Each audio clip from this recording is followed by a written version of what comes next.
Welcome to Exchange Rates UK TV. It is the 30th of July 2021, last day of the trade week, month, and yeah. So, okay, looking at Ethereum. So Ethereum, at the first glance here, it's unfortunate that the low did not exceed the last 3-week candle low. Actually, I'll just shift it to the monthly. Because monthly is a little bit more telling. So we have an inside bar on the monthly chart. I mean, that that trading range is pretty tight. We've got roughly 6 hours and 40 minutes until this candlestick closes. But when you look at that candle, I mean, the open is at 22.76 and the current close is at 23.42. I mean, that's pretty constricted, and it is literally trading in between the open close, I should say, are in between the Tenkan Sen and the Kijun Sen. That's a pretty tight range. Look at the weekly chart; it's a little bit better, and the weekly chart. Sorry, I'll go to the other chart. There we go. Weekly chart's a little bit better, and I mean it shows some signs of some bullish momentum here. And bullish activity, but there just needs to be the follow through. We could close above that Tenkan Sen, but we're still below the Kijun Sen. Bounce off of 50 is bullish, but we've been trading up against that 50 zone now for a bit, so that may not hold. And even though the composite index has crossed below its fast moving average, if it were to go above its slow moving average, then we get into some really ugly hidden bearish divergence. And the volume as well, I mean, it's just continuing to drop here. So, there's limited support on that side of it. When you do look at the weekly chart, though, it remains bullish. Senko span A is, future Senko span A is above B. Where price is above the cloud, and the lagging, the lagging span is above the candlesticks. And because the lagging span's been really hugging cryptocurrencies quite a bit and kind of sticking with that as a trend determinator, that's not even a word, is it? As a determinator of whatever, you know what I'm trying to say.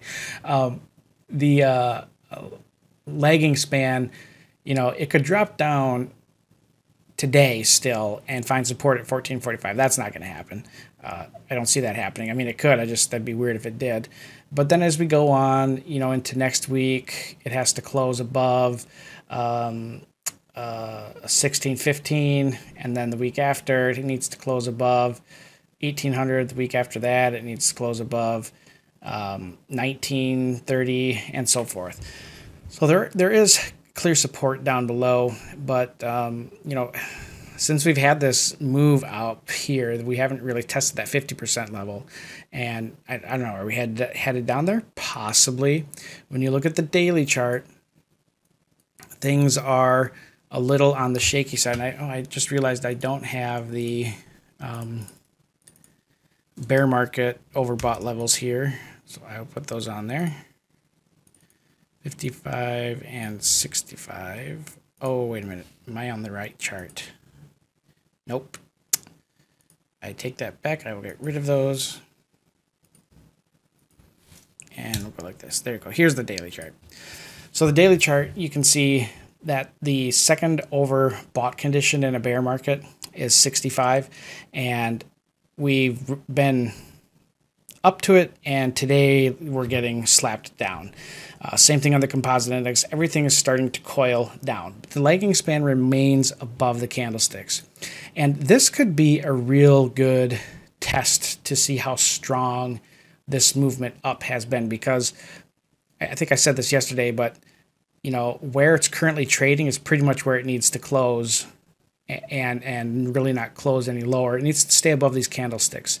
And Ethereum needs to close around 1340 on Saturday, Sunday, and Monday.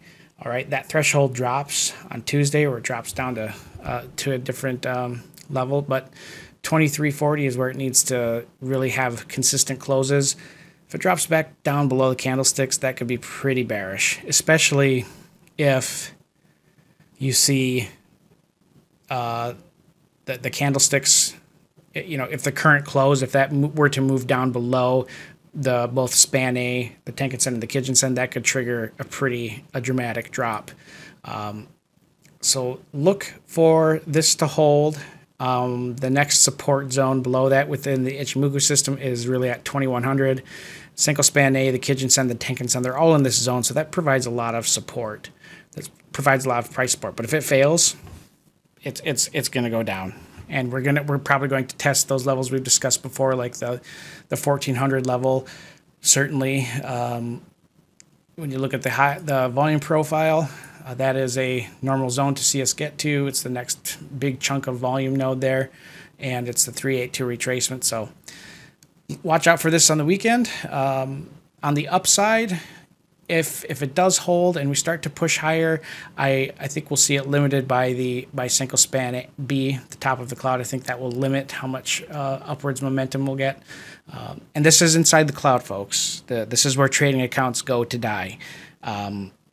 Things that are inside the cloud are by definition volatile, and they are by definition uncertain. So just keep an eye on this, and talk with you all next week. Thank you for watching. Please don't forget to like and subscribe.